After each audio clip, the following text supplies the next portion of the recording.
Hi everyone, Anthony Fantano here, internet's busiest music nerd, and it's time for a review of the new Cardi B album, Invasion of Privacy. Straight out of the Bronx, it's Cardi B, reality star, internet and social media icon, rapper. Cardi's rise to mainstream fame in the past year has been meteoric to say the least. Her stripper to rap superstar transition has been explosive and pretty much unparalleled. Her breakout single, Bodak Yellow, gained momentum very slowly over the course of the summer of 2017 and beyond, and she has dropped numerous chart toppers since. And her new record, Over Here, went gold the day of release. She has pretty much outlasted all claims that she is just a one-hit wonder and that her 15 minutes of fame are almost up. And believe it or not, Invasion of Privacy is actually not that bad. I mean, I'm not going to say it's amazing or anything, but it's just good enough to where it would stave off claims that she's fallen off or that she doesn't have any long game. Because overall, this thing is pretty consistent, and even the spots that I don't care for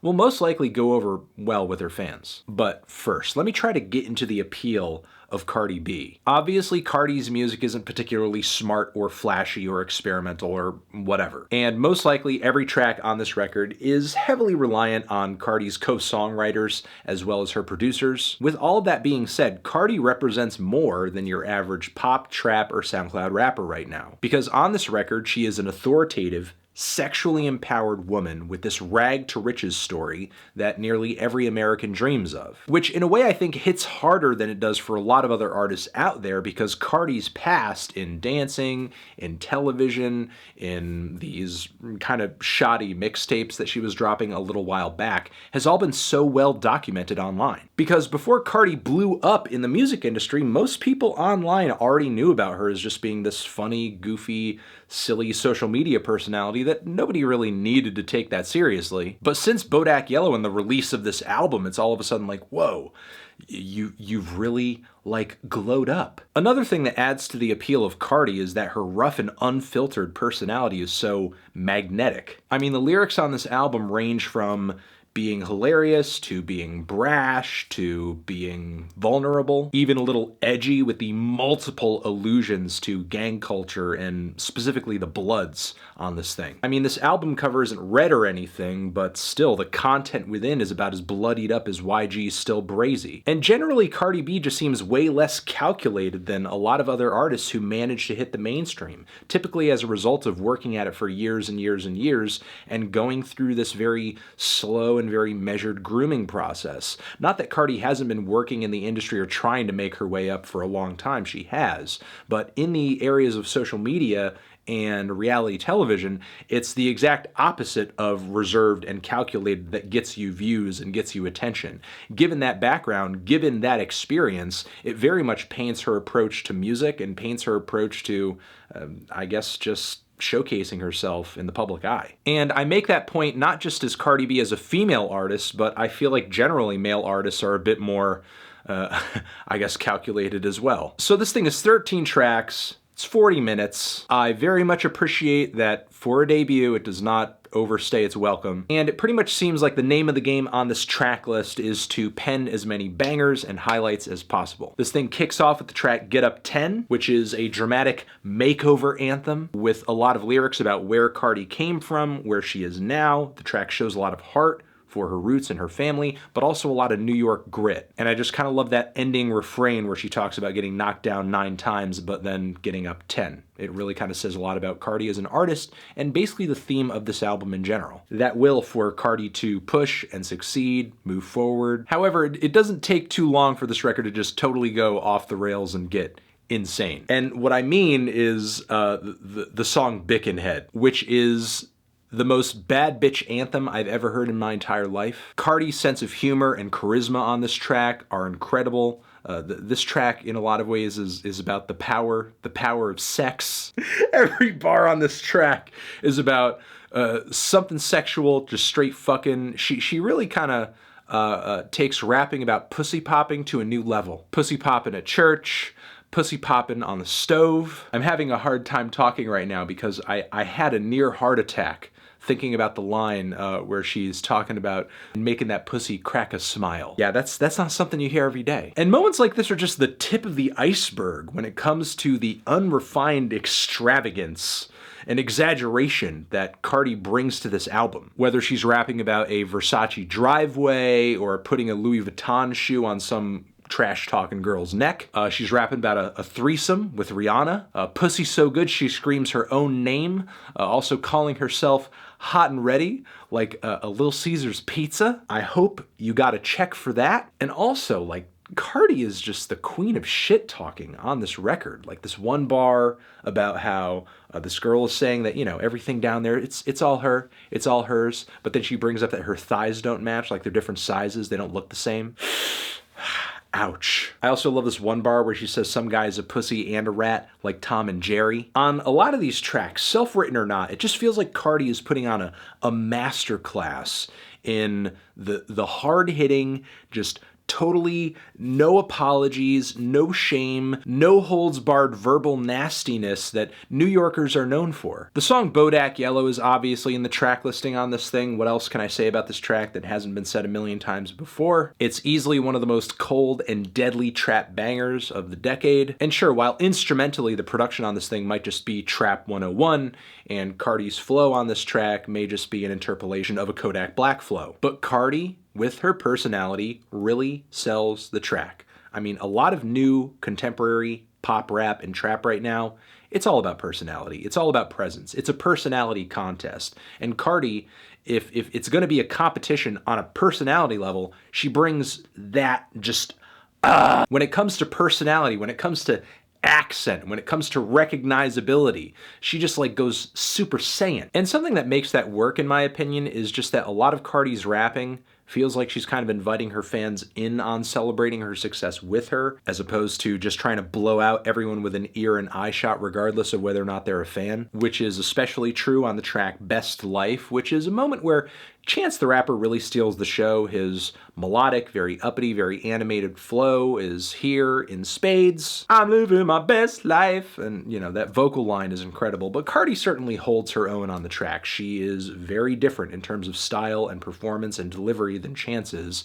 And, you know, again, just that kind of gritty, nasty, unfiltered New York personality just kind of pours through here, but there's a nice sense of positivity to this track that I feel like was much needed at the middle point of this thing. The song Be Careful, believe it or not, has grown on me since I initially heard it and had kind of a negative reaction to it. And Cardi's transition into a more emotional angle on this track, it's a bit awkward, but in a way, with Cardi B, her imperfections are kind of her strengths, which is something that she even seems to be self-aware of as she brings up her crib being messy, her hair being fucked up, or having messed up teeth, which she later got fixed, but there was a long period of time where her teeth were, you know, not in the best shape. But to even reference that in her own music so many times kind of continues, maybe inadvertently, this theme of self-improvement and just kind of continuing to work on yourself so that you can be that best person you can be. You can kind of also be on that Cardi B track to success. Now, unfortunately, after the middle point of this album,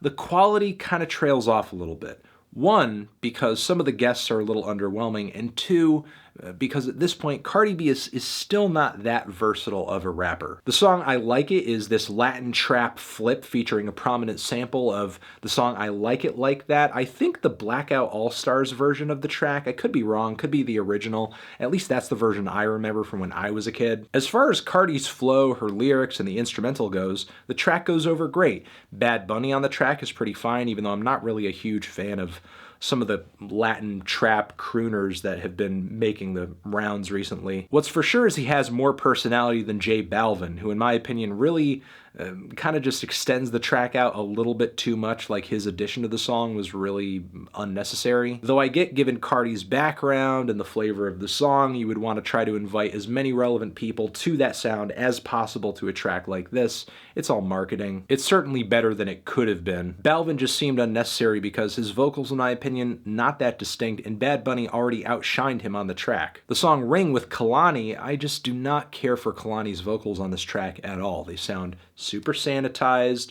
generic, dime a dozen. I wouldn't even know it was Kalani if you didn't tell me. Moneybag is maybe the most unnecessary track on the entire record, not only because the production is some of the most basic on the entire project, the hook is incredibly annoying, and on top of that, Cardi's flow on here is pretty much just a repeat of her flow from Bodak Yellow. It's like her and her producers were essentially trying to, you know, go for Bodak Yellow #2, but making their attempts at just repeating the same formula a little too obvious. In my opinion, Bartier Cardi is a much better attempt at trying to get another weird, dark trap hit brewing, which obviously worked because this song went #1 as well, but in their attempts to make this happen, it wasn't that obvious. It's not like they were literally copying and pasting the formula onto another song. SZA totally kills it on the closer. Her vocals are fantastic, some of the most aggressive and animated I've heard her on any track ever. But as far as a closing track, this song to me really doesn't work all that well. This track, thematically, I think could have fit into numerous points of the album and it would have sounded just the same. Not to mention at this point on the album, Cardi's delivery and flow, even though she does have some of her funniest lines on this song, is kind of running a little thin for me. Like she could use a bit of a change up at this point. Drip with Migos, in my opinion, is really weighed down by the Migos themselves, as this performance here seems just as average as nearly every other performance they seem to give on most features and most albums that they appear on these days. And then when it comes to the track She Bad with YG, easily one of the most tedious hooks on the entire record. I wish YG had like a more prominent or interesting feature on this thing, more interesting than she bad, she bad, she bad, she bad, Louis bag, Fendi bag, money bag. Really the best moment on the back end of this record, in my opinion, is the song Through Your Phone, featuring Ali Tamposi, whose name I hope I'm pronouncing correctly. I apologize if I'm not. But she's singing along with Cardi on the hook of this track, and it's easily one of the best guest vocals on the entire record. I wish she had a credit right there on the title, because her voice has this kind of very dreamy, pillowy, sad, moody demeanor that makes the song go over so well, because Cardi's voice, she's a little bit like a bull in a china shop. It's hard for her to convey super emotional tracks really well sometimes. And this track in particular is one of the more interesting when it comes to relationships on the rocks and this bitterness, this sense of betrayal that she feels. But this track is still one of the more interesting on the entire record when it comes to love on the rocks. It's not like Be Careful With Me, that's a little bit more, I guess, introspective, with Cardi rapping about feeling insecure, feeling a lot of self-doubt because the other person in the relationship isn't treating her right.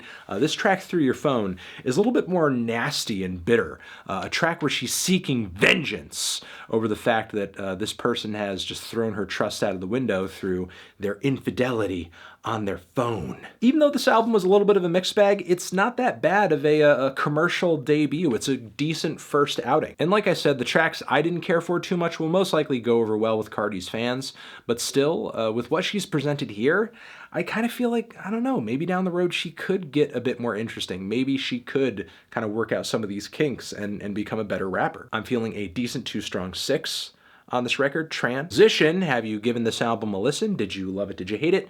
What would you rate it? You're the best, you're the best. What should I review next? Hit the like if you like. Please subscribe. And please don't die. Hit the bell as well. And I will see you in the next one. Anthony Fantano, Anthony Fantano, Anthony Fantano, forever.